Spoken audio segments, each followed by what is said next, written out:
I'm Annalee Davis, and this is White Creole Conversations, new ways of thinking about whiteness in a Caribbean context. And today I am with Alex Kelly, who's here from Trinidad, and we're having conversations about whiteness where we're based, sitting in Aruba. So Alex, thanks for being a part of the project. And I wanted to start by asking, as I do most of the interviewees, if you can define yourself in terms of race, class, and nationality, and if you identify with the term white Creole at all. White Creole is not a term that I think is very often used in Trinidad and Tobago, and so it's not a term that I have a great familiarity with. So no, I wouldn't identify with that term. In terms of race, class, and nationality is what you asked of. I was born on Independence Day, and so my identity is fully shaped by the idea of nationhood. But there's also the fact that I didn't grow up in a close-knit family, and I don't know a lot of my family history.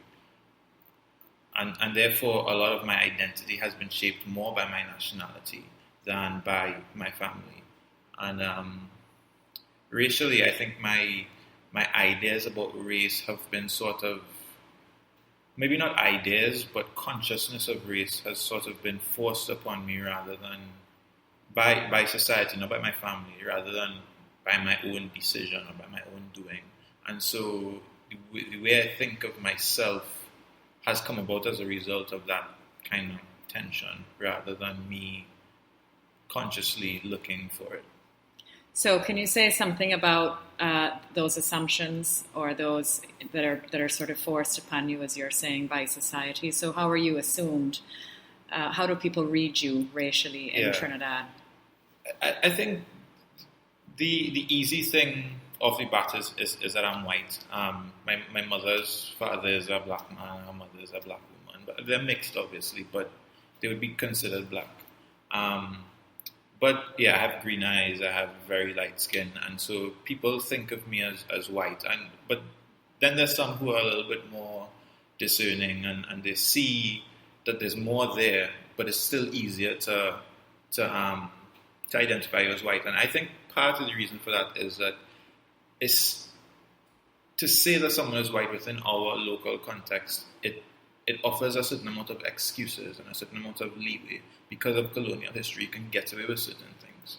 And so I remember when I was a child, there was a magic show at school, and someone pointed out at a boy and said he was an Indian.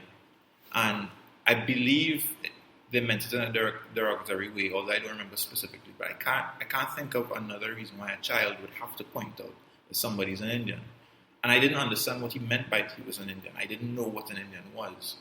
And looking back on it, I realized that at that point in time, I was aware of the fact that I looked different, but that race wasn't significant to me, and that it has only become significant because people have made it so. Mm-hmm. So, do you define yourself in any particular way racially? I don't define myself. I think the reason is because a definition is sort of useless for one person. A definition is kind of to help understanding across a larger number of people. And I don't think that me attempting to define myself within my space at the moment is really something that it's kind of like falling on deaf ears. And I know what I think of myself as, and I know what other people think of me as, might be two very different things. And if there isn't a space where, or an attitude where we can kind of open up to new perceptions, then perhaps that definition isn't important. To me, it's not really that. It's only important for me to define myself if someone else is interested in hearing that definition. But other than that, I don't really care to define myself. Okay. I'm interested in hearing that definition. Well, that's the thing. I haven't really thought of the definition because of that. But I think of myself as Trinbagonian. Right. And when I say that, people think it's a cop-out. But that's genuinely how I feel. Okay. Yeah.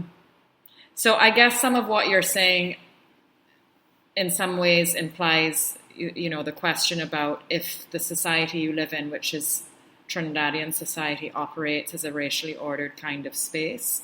Would you say that your existence in Trinidad society is segmented? Does it feel like an integrated space? Or is it both sort of segmented and integrated at different areas in your life? How do you kind of move through that space? Well, it is a sort of segmented society. Yeah. But interestingly enough, I'm not a part of a segment of society that people would assume I'm a part of when they see me. Like, I've gone to school in Belmont all my life, and Belmont was the first suburb of Port of Spain, and it was founded by former slaves. All my friends are black. I have no white friends. Like MJ was saying to me the other day that the way I speak and my mannerisms remind me of a black man. And I told her, well, I understand, because that has nothing to do with the color of my skin. It's a cultural thing. And so it is a segmented society, but yeah, I don't fit into what people would assume I fit into. And I think for some people it's interesting, and people are curious about it, and people are not sure what to make of it. You know what I mean? Mm-hmm. And I'm comfortable with it, because I don't think of myself as standing out until people point out the fact that I'm standing out. But funny enough, I don't necessarily feel comfortable around people who look like me, because I've never been a part of their culture. And it is a very different culture. We speak differently, we sound very different. And they're from that part of the island, I'm from this part of the island, that kind of thing. Mm-hmm. Okay. Did you grow up in a family that spoke about race at all? So you're obviously coming from a kind of a mixed background. Did you kind of inherit ideas about race or about whiteness? I mean, I'm interested that a lot of people that I'm interviewing speak about particular experiences that they reflect on as children, now as adults, and they were kind of complicated things that they were experiencing either as a minority, maybe transitioning into like secondary school, for example, where they were a minority in a secondary school situation, but they never had the language to speak about it. And it seems as though race is something that's not being spoken about by family members in family circles. And I'm just kind of curious where our understanding about race comes from within the context of our family. So, have you had conversations? You mean, have I had direct conversations, or are you talking about from like coming up what I heard people saying, or are you asking me about, have I been discussing this with my family actively? Yeah, I mean, I'm trying to have a sense of whether we're comfortable having conversations about race as we're growing up. If these conversations around race are explicitly discussed in our family situation, or if our understanding is more implicit. Yeah. I don't know if I would have that kind of discussion like with my father, for example, because I don't think that he could possibly understand. I feel like he's very set in his ways, and maybe he would want to understand if I come from a certain point of view. Like I remember, my father always just cut my hair very low. I never liked going to the barber, but I was also insecure about my hair because my hair is kind of dry and it's hard to deal with when it gets to a certain height. And he would make this joke about, so I'd be like, well, you don't have short hair, why not? And he would always say, because I have good grass. Now, I didn't think of it as a racial thing at any point in time, and he didn't know any better. But that's what I mean. He doesn't know any better. I suppose if I approached him from that angle, explaining to him how that affects you, he might be more interested. But it's not necessarily a conversation that I would have, and it's not necessarily a conversation that I've thought about needing to have beyond maybe he could do with a little bit of an education, not in terms of how I feel, but in terms of his outlook on other people, and maybe the choices they make in terms of not relaxing their hair and that kind of thing. I remember there's one time I did an installation called Am I Beautiful Yet? And it was about skin bleaching. And I was explaining to my mother, and my mother's question to me is, well, why are you concerned with that? You're not black, so you're not bleaching your skin. And I told her, well, it's about all these other issues. It's about human beings, having nothing to do with whether I'm black or not. And so that was, I think, as far as I can remember, that's the extent of any conversation I've had with her regarding race and skin color and that kind of thing. Are there any stereotypes around whiteness that you have experienced in terms of being called names that are racially motivated, or would you say that you've experienced positive discrimination? I mean, one of the conversations I think I'm having with some people is speaking about ideas around privilege and the perception of whiteness. So in the Caribbean, some people talk about passing for white, or if you're read as white, that maybe there are certain kinds of privileged experiences that you have because of the way that you look. And race, somebody that that's mixed, because race can be so fickle in different environments, you can be read differently in different environments. So I don't know if, have you sensed that there are experiences around privilege connected to the way that you look? Is that something that you've noticed? I think there's a perception of it. I think that people assume that because of the way I look, that I will somehow have some kind of edge on them. As far as I know, I've never experienced that. Maybe I've avoided a couple of roadblocks because of the way I look, but beyond that, and I'm only assuming.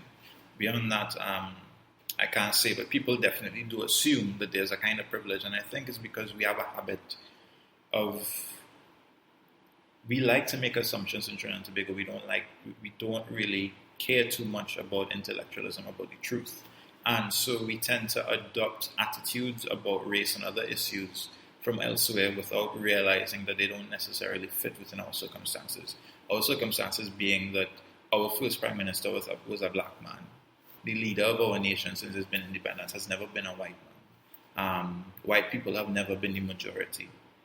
And these are realities that people don't consider. And so when you know me personally, and you know that I don't come from a wealthy family, that I'm not well connected, but you still make the easy assumption that, well, because of the color of your skin, that you're going to progress. I mean, there are only two ways that I think that I could get the upper hand. I either have connections, or I live in a society where there aren't equal opportunities for white and black people, and that's just not true. So, yeah. Okay. And then I guess the last question really would be about thinking about ways that we can move beyond prejudice, or thinking about ways in which, how do we envisage the kind of society that we would want to live in, ideally, in the Caribbean in racial terms? I mean, is that something that you can speak about? And I think for artists, which are a lot of the people that are beginning to respond to these conversations, are people that have the capacity to visualize something, and that's because that's what we do. So I'm sort of thinking about ways in which we can move beyond prejudice and envisage a different kind of space. Yeah. I guess, as is the case with all prejudice, education is the key, because people really need to start to understand the complexity of some of these issues, and people need to be educated. And I don't necessarily mean education in terms of schooling, although that is important, but I just mean making people aware.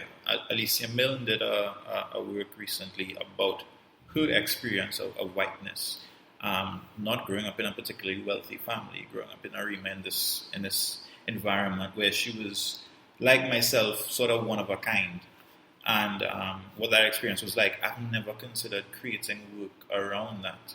But seeing it, I can understand why discussions like that are important. I think that's really the key to develop a certain level of understanding about the complexity of these issues. Now, some of the assumptions are true. There is a segment of white Trinbagonian society that is very wealthy and does very well, but there's more to it than that, and I think education will help to reveal some of those layers, because there are people who know the truth of my life, who know where I went to school and who know where I grew up, and who knew that, I would walk home from school sometimes, or I'd take public transportation. But the ignorance is so strong that you can overlook all of these realities that you know and still make the wrong assumption. Yeah.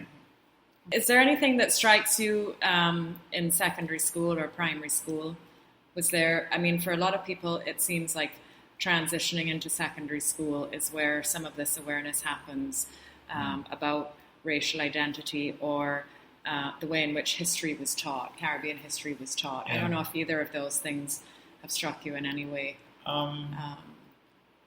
Surprisingly, and I say surprisingly because I guess it could have been worse. My transition in secondary school was fairly smooth. I mean, I went into what could be considered a pretty rough school. I'm fine with the neighborhood. I don't think it's particularly rough, but some people are afraid to go there. And but I was happy there. My mother wanted me to leave eventually to go to a better school. But my father saw that I was happy there and decided to leave me, which I'm happy with that decision. So my transition was fine. I think I'd already started to become aware of these racial issues before going there, and so it was really just a continuation of it. It's not like it all of a sudden happened one day in my teens in secondary school. Yeah. Okay. Thank you very much for that. You're welcome.